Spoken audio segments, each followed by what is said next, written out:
Здесь мангал уже собрал, да? Полный. Давай.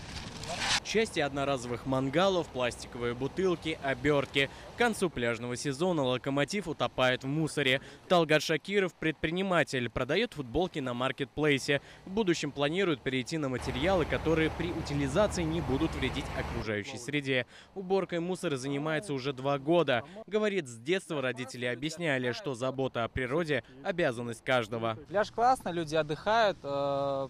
Научились уже с собой собирать в пакеты, но вот именно увозить с собой не хотят или не умеют. Поет в вокальной группе «Ямле» Альбина Казыханова. В сообществе всего полгода, но идея бережного отношения к природе придерживалась всегда. Считаю, что это не просто необходимость в наше время.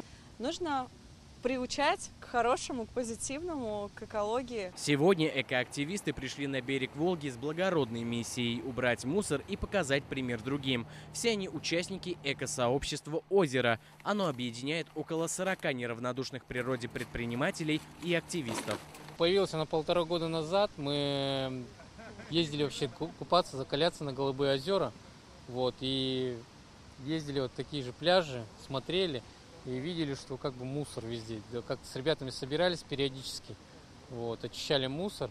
И хотим эту акцию привить людям. Сегодня на пляже они собрали тонну мусора. В основном это полиэтиленовые пакеты, которые не разлагаются десятилетиями. Также предприниматели повесили объявление, что мусор надо забрать с собой.